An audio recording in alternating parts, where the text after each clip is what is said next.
Direktga yozayotganlarning 70%, даже 80% ham sevgi haqida. Ularni yozayotganlarning asosiy qismi yoshlar, erkaklar, o'g'il bolalar. 20-25 yosh atrofidagilar. Men deydi 3 yil bittasini sevib yurdim deydi. U turmushga chiqib ketdi deydi. Men 5 yil sevib yurdim deydi. Men bundan kutmadim deydi. Men bunaqa ish qildi deydi. Masalan, erkak kishi sevgi bilan ovora bo'lib yashashi yarashadimi erkak kishiga? Yarashmaydi. Erkak kishi sevadi, yaxshi ko'radi, ko'ngil qo'yadi. Lekin halollab olib yashaydi mard bo'lsa. Qilmadimi shu ishni? Qila olmadimi? Taqdirmas ekanmi? Ketadi shundoq. Shuning uchun aytishganki, seni xohlanmagan joyda soyangni ham qoldirma. Seni xohlanmayaptimi? Orqasidan yalinib yurma. Erkak kishiga xos emas bu. Nima qilibdi erkak kishi sevgisiz yashasa? Muhabbatsiz yashab o'tib ketsa nima bo'ladi hayotda? Yoki o'zi xohlagan mashinani haydamasdan o'tib ketsa nima bo'ladi hayotda? Masalan, men gelik haydamasdan yoki Range Rover haydamasdan o'lib qolsam, nima bo'ladi? Qabrda qiynalib yotamanmi? Yoki haydab o'lsam, qabrda maza qilib yotamanmi? Qanaqa o'lchov bu? Masalan, realni qarash kerak-ku hamma narsaga. Nima qilibdi inson bitta narsaga erisha olmasdan o'tib ketib qolsa? Tem bo'li o'g'il bola bo'lsa, u erkak kishiga xos bo'lish kerak, g'urur bo'lish kerak. O'sha yaxshi ko'rgani, sevgani turmushga chiqib ketganda, uni rasmlarini ko'rib yurarmishdi, o'chira olmasmish, kuchi yetmasmish.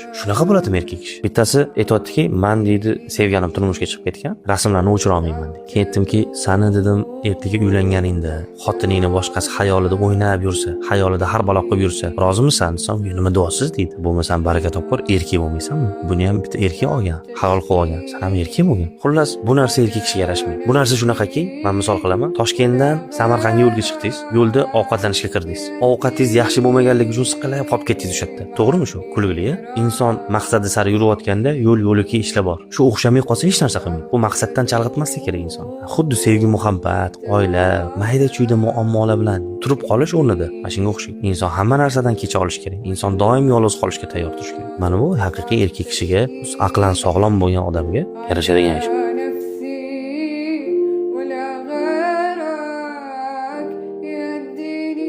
Direktga yozayotganlarning 70%, даже 80% ham sevgi haqida. Ularni yozayotganlarning asosiy qismi yoshlar, erkaklar, o'g'il bolalar. 20-25 yosh atrofidagilar. Men deydi 3 yil bittasini sevib yurdim deydi. U turmushga chiqib ketdi deydi. Men 5 yil sevib yurdim deydi. Men bundan kutmadim deydi. Men bunaqa ish qildi deydi. Masalan, erkak kishi sevgi bilan ovora bo'lib yashashi yarashadimi erkak kishiga? Yarashmaydi. Erkak kishi sevadi, yaxshi ko'radi, ko'ngil qo'yadi. Lekin halollab olib yashaydi mard bo'lsa. Qilmadimi shu ishni? Qila olmadimi? Taqdirmas ekanmi? Ketadi shundoq. Shuning uchun aytishganki, seni xohlanmagan joyda soyangni ham qoldirma. Seni xohlanmayaptimi? Orqasidan yalinib yurma. Erkak kishiga xos emas bu. Nima qilibdi erkak kishi sevgisiz yashasa? Muhabbatsiz yashab o'tib ketsa nima bo'ladi hayotda? Yoki o'zi xohlagan mashinani haydamasdan o'tib ketsa nima bo'ladi hayotda? Masalan, men gelik haydamasdan yoki Range Rover haydamasdan o'lib qolsam, nima bo'ladi? Qabrda qiynalib yotamanmi? Yoki haydab o'lsam, qabrda maza qilib yotamanmi? Qanaqa o'lchov bu? Masalan, realni qarash kerak-ku hamma narsaga. Nima qilibdi inson bitta narsaga erisha olmasdan o'tib ketib qolsa? Tem bo'li o'g'il bola